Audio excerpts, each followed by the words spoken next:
भाई धुरंधर का नाम आते ही दो चीजें दिमाग में चमकती हैं। रणवीर सिंह का रॉ अवतार और कराची की खतरनाक अंडरवर्ल्ड दुनिया। लेकिन सच बताऊं, फिल्म का असली खेल शुरुआत में नहीं बल्कि अंतिम 30 मिनट में होता है। और बहुत से लोग थिएटर से निकलते वक्त यही बोल रहे थे, भाई ये क्या हुआ, हमजा ने ऐसा क्यों किया, और पोस्ट क्रेडिट सीन का मतलब क्या था।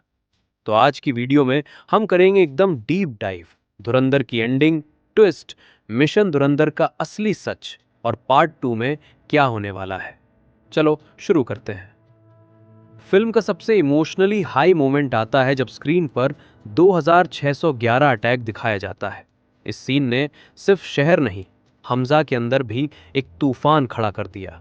अब तक हमजा सिर्फ एक जासूस की तरह काम कर रहा था, चुपचाप जानकारी निकालना, लोगों के बीच घुलना और फिर वापस रिपोर्ट देना। लेकिन 2611 के बाद वो समझ गया, छोटी मोटी जानकारी से कुछ नहीं होने वाला। अगर आतंक की जड़ काटनी है तो दुश्मन की गद्दी तक पहुंचना पड़ेगा। यही वो पल है जहां हमजा एक सामान्य सिपाही से एक ठंडे दिमाग वाला खिलाड़ी बन जाता है।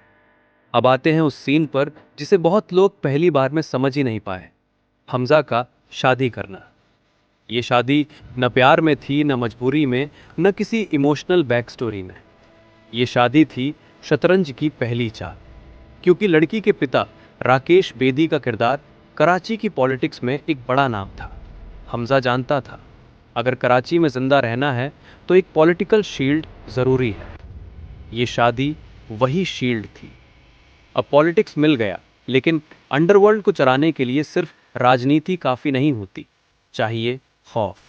और खौफ लेकर आता है चौधरी असलम। ये कराची का सबसे डरावना एनकाउंटर स्पेशलिस्ट है, जिसका नाम सुनकर बड़े बड़े गैंगस्टर रास्ता बदल लेते हैं।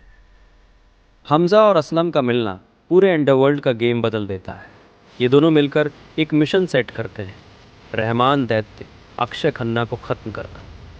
अब आते हैं फिल्म के सबसे दिमाग घुमा देने वाले सीन पर। हमजा रहमान को गोली मारता है, लेकिन वो उसे वहीं मौत के घाट नहीं उतारता, बल्कि वो रहमान को एक रिक्शे में फेंक कर पूरे शहर के सामने चिल्लाता है, मेरे भाई को बचा लो, किसी डॉक्टर को बुलाओ।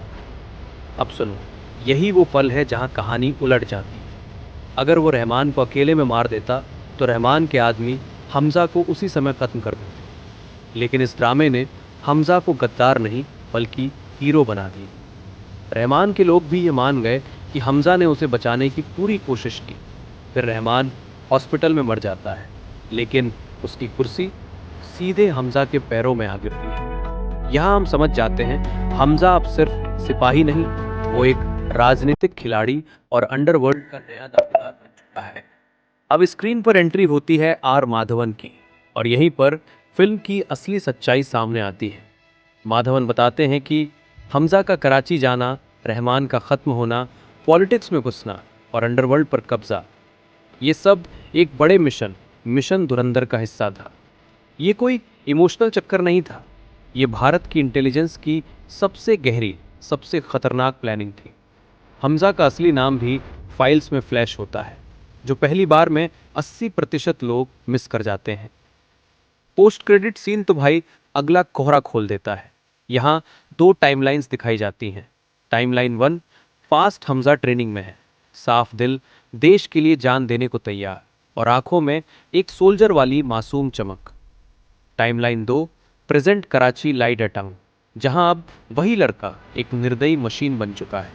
वो लोगों को लाइन में खड़ा करके बिना इमोशन एक एक कर मार देता है। ये सीन बहुत कुछ बोलता है।